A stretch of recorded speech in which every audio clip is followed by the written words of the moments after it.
619 حديث عن أبي هريرة. أبو هريرة خبرت قال مر النبي صلى الله عليه وسلم على قبر دفن حديثا. bir vaqt Peygamberimiz sallallahu aleyhi ve sellem yana kumilgen kabir kırından ötüp bara. Hem eyte raqagatani khafifetani mimma tahqiruna ve tenfiluna يزيدكما حاز في غمله أحب إليه من بقية دنياكم. Subhanallah. Ayta şu yana kumulgan qabr qirina o'tib borganda payg'ambarimiz sallallohu alayhi vasallam ayta ikki jingil raqoqatdi. Bunda namoz turida bor.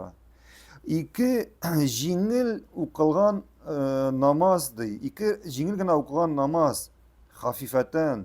Ham bu ikki raqoqat namozga kishilar nishik salqin qarıyorlar. Buna tiyişli beye birmirler. Lakin bu iki rakaat namazdı. Elen hazırga şu ulgen kişi için sizin bu dünyanıza qaraganda suyuklirakdi. Sizin bu dünyanıza qaraganda suyuklirakdi. Hem ol şu iki rakaat onun amellerine üsteme bulur idi. Yani onun amellerine üsteme bulur idi. Neyse ben ecir savab bilen, amel bilen. Ecir savab bilen, amel bilen. Tayyip. Yani şu ulgen kişiye, ulgen kişiye, eğer saylap ağırga ihtiyar, mümkünçilik birseler idi, sana hazır neyse birikti. Ulgen bir kişi, kiri dünyaya kaytıp şu dünyada kalasın, bütün dünyanın nimetlerine şumak. Yani iki rekat okup kiri kabrine kaytasın deyip sorasalar, bu kişi söylep alır nerse? İki rekat okup kiri kabrine kaytırga. İki rekat okup kiri kabrine kaytırga. Niye işin? Çünkü Peygamberimiz sallallahu aleyhi ve sellem ayette şu iki rekat dedi. Şu dünyakum, sizin şu dünyanıza karaganda hayırlıraktı. Yani şu Allah, bu sözlerin manası iktibar etiniz.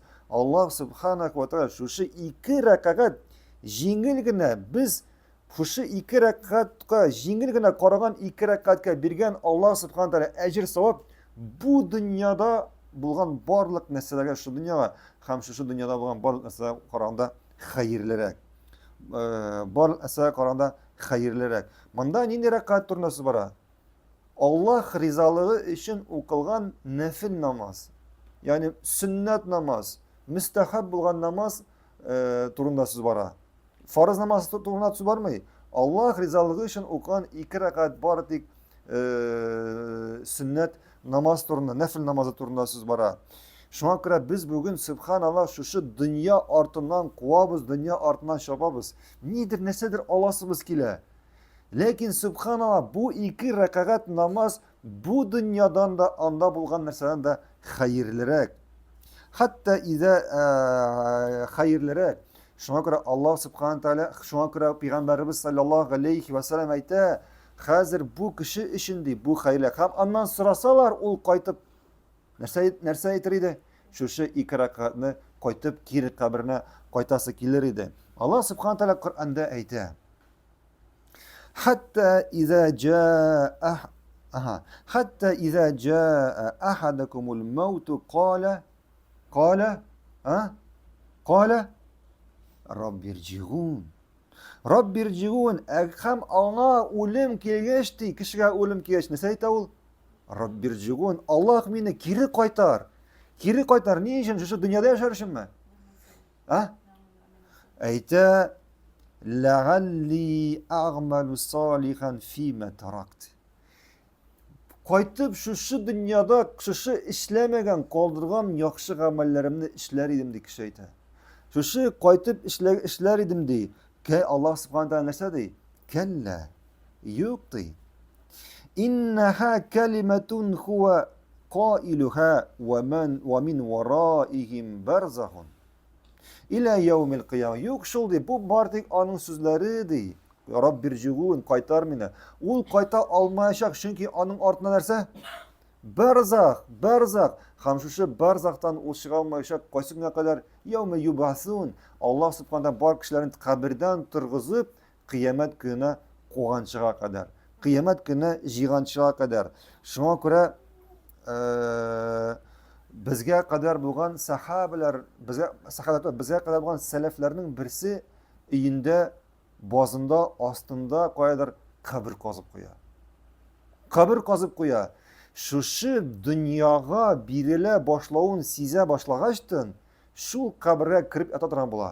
Ham qabrga kirib aytadigan bo'la. Robbirji'un deb. Robbirji'un liya'mal amalan solihan. Ey Robbim, meni qaytar kiri yaxshi amallarim. Shu so'zlarni aytgach sikirib, qo'rqib turib chiqadigan bo'lsa qabrdan ham kiri Allohga ibodatga qaytaradigan bo'lgan. Shunga ko'ra shunday payg'ambarimiz ikkinchi bir hadisda aytdi, xatirlaysizmi? Fajr namozi oldidan o'qilgan 2 rakat namoz, sunnat namozi bu dunyodan ham shu dunyoda bo'lgan barliq narsadan da xayrliroqdi. Shunga ko'ra subhanalloh, shunga ko'ra namozlaringizga boshqa bu bartik sunnat namoz turna siz bora. Bunda shikda yo'q, olimlar uchun farz namozning ajr savobi ko'proq ham Alloh qarshısida suyukliroq. Shunga ko'ra shu dunyoda yashaganda subhanalloh, shu Alloh bergan ne'matlar, narsa o ne'matlar? Alloh bizga mumkinlik bergan shunda ibodat qilib, shu belakagina yengil ibodatlar qilib, shunda zo'r ajr savoblar o'zimizga olirga. O'ylab qaraysizmi? Shu ikki raqam butun dunyodan xayrlar. Biz shu shopqan, qo'yg'irgan, yilagan, sug'ishgan, o'tirgan shu dunyo uchun, mol uchun, shundan borisidan da xayrliroq. Ham biz shu 2 rakat namozlarimizni o'qiganda nechta o'qiymiz? Kimdir o'qiy, kimdir butunlay o'qimay. Endi o'qisa, nechik o'qisa kelmisha o'qiy. Shunga ko'ra mana bu hadislarni esga tushirish kerak. Chunki bir kundan bir kuni biz Allohga qaytashaqmiz, ham narsa aytashaqmiz. Robbirji'un, Alloh qaytar meni, shu o'qilmagan 2 rakat namozlarimni o'qir edim. Shu tutmagan ro'zalarimni tutar edim. Shu bermagan sadaqalarimni berar edim. Shu atiyanima ko'rsatmagan iyiliklarimni ko'rsatar edim. Shu oilamga ko'rsatmagan iyiliklarni ko'rsatar edim. Ham boshqasin. Shunga ko'ra Alloh subhanahu va taolo barimizni to'g'riga bostirib narsa o'zining amrlarini qo'shgan amrlarini tiygan, o'targa ham tiygan narsalardan tiyinib yasharga yengillatsin, nasib etsin. Allohu a'lam.